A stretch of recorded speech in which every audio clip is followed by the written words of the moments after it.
So I have gathered some quotes, and I've got those questions, and I've added to the questions for us to talk about.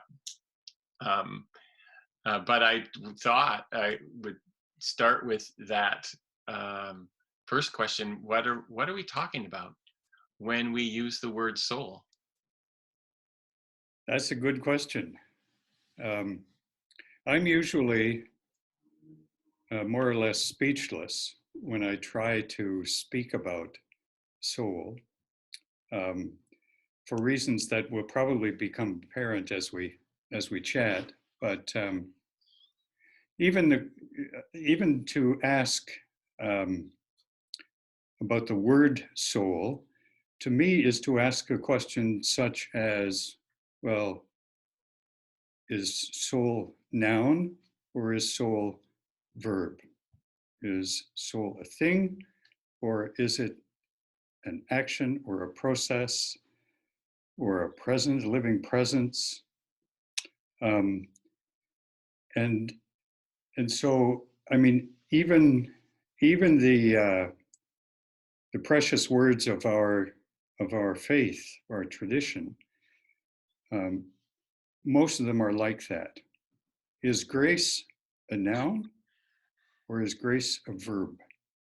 Um, is grace a thing or is grace uh, some kind of dynamic activity or process?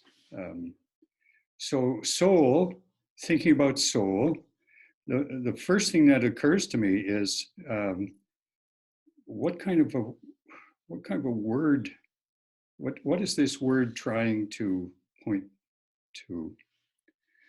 And how would we ever begin to identify what it is? I approach, obviously, I mean, to follow postmodern protocol, I identify myself, just by looking at me, quite a bit of that identity. But soul, that in the dimensions that I work with, it basically has to do with religion and human spirituality.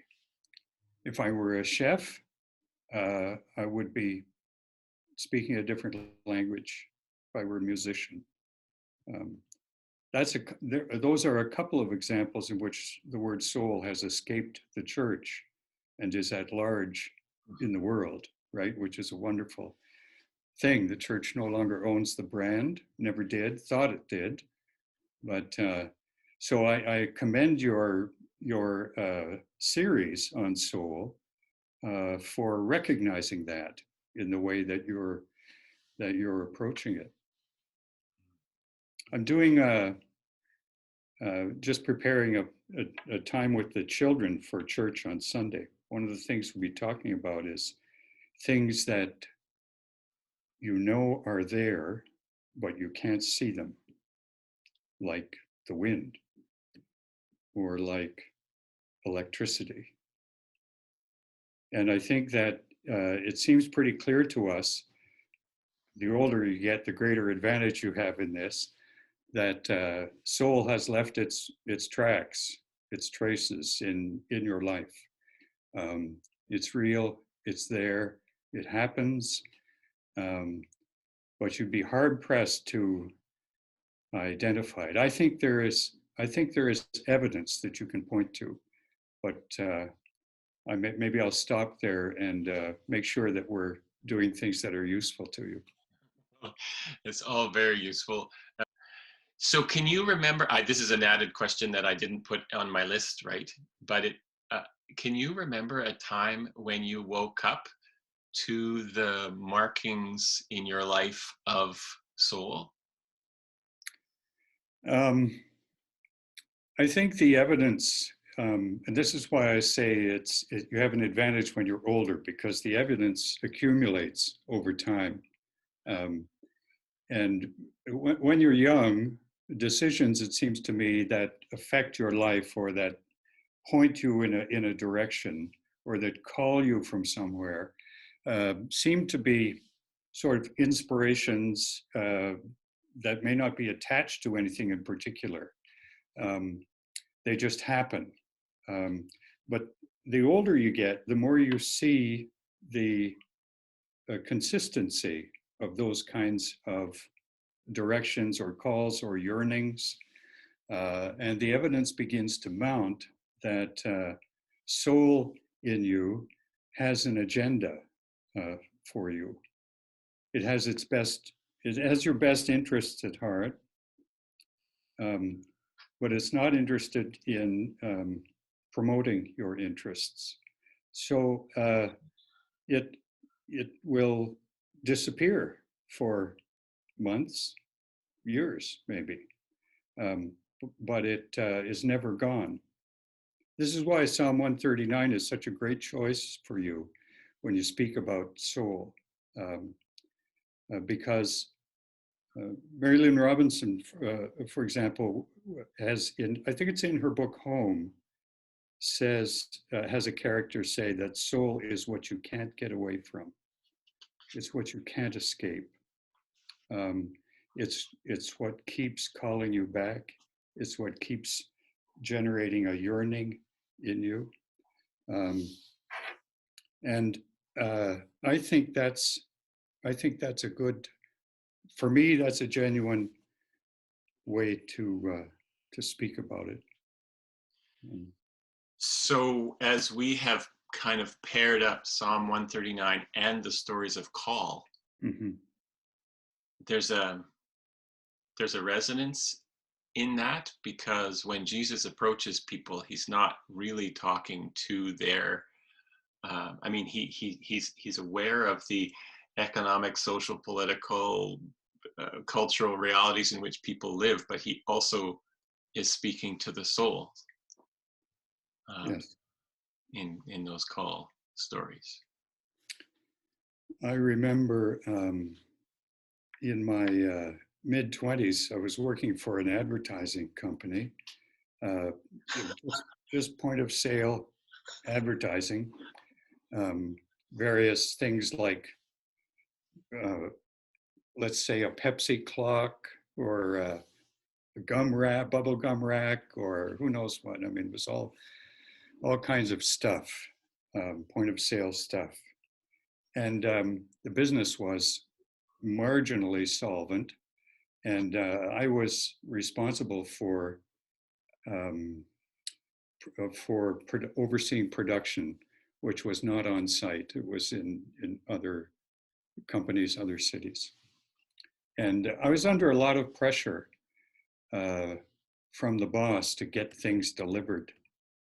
Um, but I didn't have the authority because the company didn't have the money to pay for what we were buying.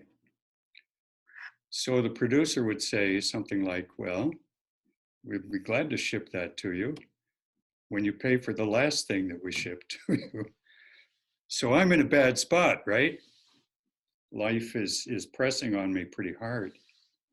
And I I thought to myself, you know what? I don't care about Pepsi clocks.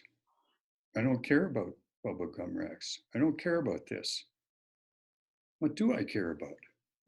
Um, and I thought, well, I signed on for a degree in philosophy. I don't know why I did that, but somehow I've been on a quest for meaning, um, a quest to understand truth and purpose in the world. I think I'll go to theological school. So that's what I did. Um, I didn't want to be a minister. I didn't want to lose my weekends, for one thing, and carry all those caricatures. But in retrospect, see, I thought these things just kind of happened. But in retrospect, I am quite happy to say it was your soul saying, you don't care about that. Come here. Yeah. So the question of call, I think, is a very powerful one in so many ways, in so many lives. Um, and it's impossible to, I mean, I talk about it in the realm of religion, um, but it's everywhere. Obviously, it's everywhere. I think, for example, that I'm an explorer, more or less. I don't like to say there are categories of soul. That doesn't make much sense to me, but I know that I've been on a quest all my life, and that that yearning will never depart, will never leave me. I have no sense that I made it happen. So I think, in many ways, the soul is what one has from the beginning, and it lasts a lifetime, no matter what you do. Um, and its yearning, its presence never stops, although it appears to be gone sometimes, here and there, sometimes for long periods of time, as I said. Um, so, if I could give you an example, my brother, Tom, is an electrician, um, but he's basically an artist uh, in his in his being. And I think I may have told you the story of the time um, he was in high school, and his English teacher uh, gave the class an assignment to write a paper on an essay on the topic, "What is happiness?" And Tom worked away at that and worked away at it, and he could never quite get it figured out and write the essay. So he never handed anything in. And I guess he probably, well, obviously he didn't get he got marked 0 on that one. Um, but he kept working on the essay, and he worked on it for 40 years. And a few years ago, he he said the essay is done. Tom has an expansion an attention span that's measured in decades, right? And and so he said uh, the essay then, by the time he finished, consisted of one sentence, which is happiness is the unintended byproduct of doing the right thing. That was his answer. But he works at questions like that in his life. He's an electrician, right? But his soul is not an electrician. Not that there's anything wrong with that. That's a wonderful thing for him to be doing. But he's an artist. He's a writer, and that that's soul at work.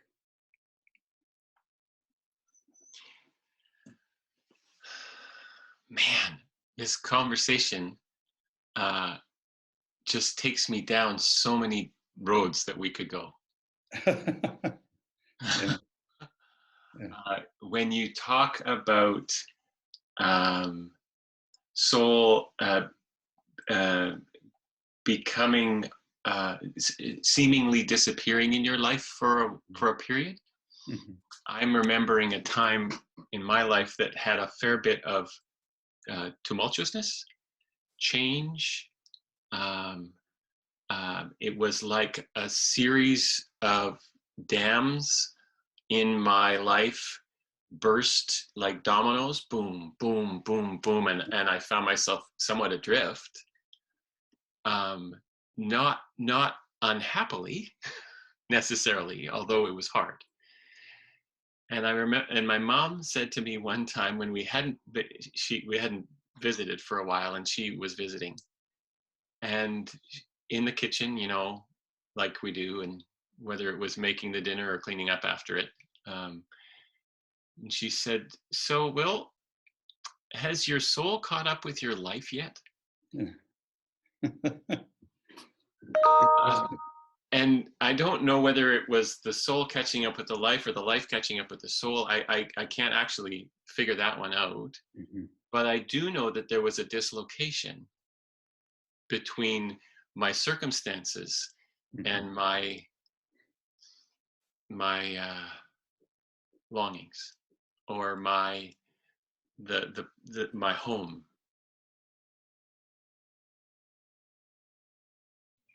Uh, that is not an attempt to sort of define soul. It's more an attempt to speak about the spiritual struggles and passages that happen in every life, whether anybody ever espouses a spiritual tradition or not. Things like the passage through grief, soul at work, right? Asking or granting forgiveness, soul at work. Reinventing work, reinventing your life, soul passage. Taking on the mystery of things, when you realize that you're not going to get everything done, go every place you want to go, that somehow you just have to say, um, this is it, uh, and the rest is up to God. Uh, Take into yourself that mystery. Those are all, that's all soul work. And everybody does it, you know, one way or the other. So that's really what I'm talking about when I say behind every pair of eyes. It's especially important for people of spiritual traditions, I think, not to assume that spirituality is sort of exclusively theirs somehow and not in every living human being. Yeah. And when I have used that, and I have used it frequently, so thank you very much. Yeah, Um, yeah, uh, my, what I experience in people when they refer back to it is having their lives respected. yes, yeah, Um, and I think that's it's speaking a truth with respect. Um, yeah. the other thing I think it speaks to, in my experience, is that is the inclination that we sometimes have to judge the work of another person. Um, like we can disagree with them quite vehemently and be quite annoyed and think they're idiots, and forget that they're also a soul at work, and some of what they're doing is has a even if it's not visible to us, some kind of connection with that soul trying to get some traction, which I remind myself of regularly when I watch the news. I think too that we often people mistake uh, the toolkit for the work. Um, the scripture and the prayer and the liturgy. Um, that's the toolkit, um, but it's not the work. Uh, so uh, that's religion being about religion and not about life. Yeah. One of the metaphors that I find helpful and we're always talking about metaphor, and we have no other language for what we can't materially put our hands on. Um, when I think about soul, is the idea of unceded territory. I think that there is in every person um, uh, what is essentially unceded territory. That is to say, it doesn't belong to you. You can't fix it up or pave it over. You can't do a makeover on it. Um, and it is given. It is in you. It's not made, and it is there, and it will be the same, and it will be with you as long as you live. um, and that part of you, you can't fix because it doesn't belong to you. It belongs to whatever creative being or process uh, called you into life, called you into the world. Um, and so soul in that sense is it belongs, I would say, it because my language fails at this point, but basically it belongs to God. God says, this is the part of you that doesn't belong to you. It belongs to me. And I think that sort of the preamble to the constitution of every human being is that there is a place in you that doesn't belong to you, belongs to me. It has always your best interests at heart, but it will never be interested in furthering your interests. Um, so, unceded territory I find helpful, and the reason I've found that helpful is that I've in my life, and once again, this is the older you get, the more evidence you have, right? Um, uh, I found in my life that at some point, I just got sick and tired of makeovers. Uh, and I realized that there's stuff in there that I'm not going to be able to make over. It doesn't belong to me.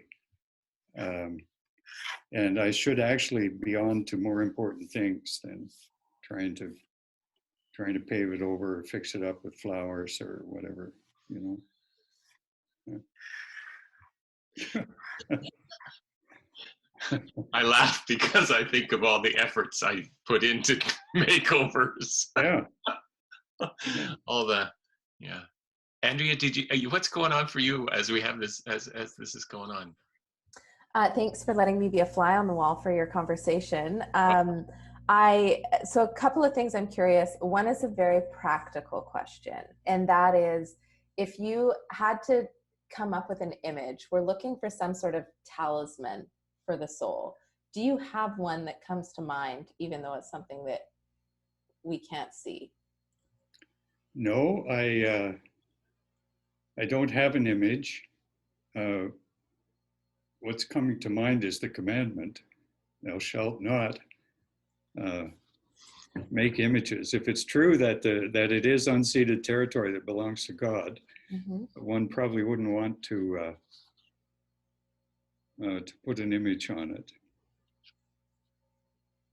I'll have to think about that, though, Andrea. It's a very good question. Well, now, Peter, I'm not so sure.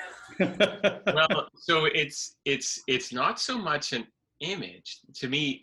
Like when we were talking about the Magi initially, Mm-hmm. and we had Neil deGrasse Tyson and we had Brian Swim. We had a telescope. We had a A tool. symbol. A symbol. Well, or a tool. Okay. It wasn't the work; it was the tool. Mm-hmm. And this coming week, we're talking about how we are fearfully and wonderfully made. Mm-hmm. We have a microscope sitting on the table. So to some degree, it's a kind of a tool of the trade as much as it is a symbol of the whole. Mm-hmm. Yeah. Yeah. Man, that's a great question. Perhaps you remember me telling you about the Atlantic salmon and their life cycle. Have I talked to you about that? Probably, but we've had so many conversations, Peter. I can't retain them all. One of the big challenges right now is the fact that especially for, well, not especially for people in ministry, but certainly for people in ministry, the spiritual challenge is that we are trapped in the present, and the present is oppressive, and if you think about the news yesterday, it was COVID and Trump. Think about the news today, it's Trump and COVID. Mm-hmm. What's the news tomorrow going to be? Well, we don't know tomorrow, but we wouldn't be surprised if it was COVID and Trump.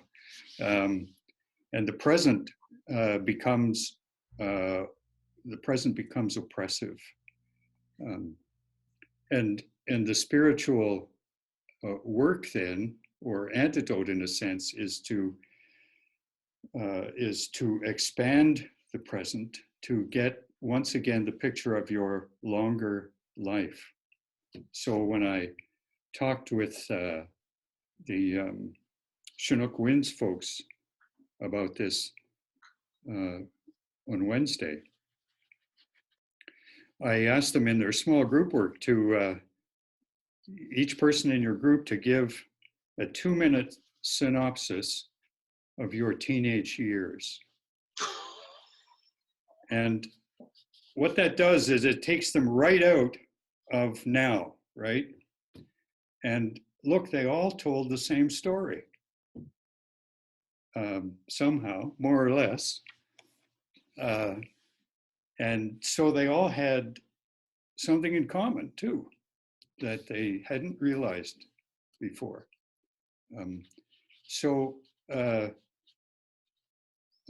The spiritual work then is enlarging the larger view of life. Not only incorporating the past into your present awareness, but also incorporating the future, the destiny into your awareness. And my favorite way of speaking about this is to think about the Atlantic salmon that are swimming in the river 100 meters from here. They're born in very small streams way upriver that feed the St. John River, or the Willistook, beautiful river. The First Nations people call it beautiful river. And so the Atlantic salmon are born there, and when they've sufficiently matured, they make their way down the stream into the river, down the river into the ocean, the Atlantic Ocean. They swim all the way across the Atlantic Ocean. I don't know if swim is the right word. Or do fish swim? I don't think so. People swim. I don't know what fish do, but anyway, they make their way across to Greenland, if you can believe it. And they're over there in Greenland, and then one day, scientists have no idea how this happens. They turn around and they head home. And they come all the way back across the North Atlantic, up beautiful river, and even find the little stream that they were born in. And that's where they give birth to the next generation. They give life to those who are yet to be. And I think that's a picture of the human life cycle. You're born, you make a journey out into the world. You have many adventures, some of them terrible, some of them precious. And at some point you turn around and you head for home, and you realize that your job now is to make life for the next generation. So speaking about things like that, I think helps us to enlarge our inner self, our perception of where we are now. We're not actually trapped in the present. This will be something that we will talk about in years to come. So there's a liberation, I think, of the inner person when we're able to think that way. I think that's one of the important things that the church does, because we have an ancient story that takes us way back into the past, and we also have an eschatology that speaks to us about what is yet to be. And so once again, it just occurs to me that you're on the right track with this whole series that you're doing, asking different people to speak about those things, because it's certainly not the province exclusively of religion. Okay. I'm very appreciative of the notion that the soul is something, I loved your sentence, you don't care about that, come here. The idea that whether it's a yearning or a longing, that the soul beckons to us. And I know that a curiosity of mine is what happens if we don't respond to that beckoning. If we, like, is the soul something that has to be responded to in order to be received as the gift that it is?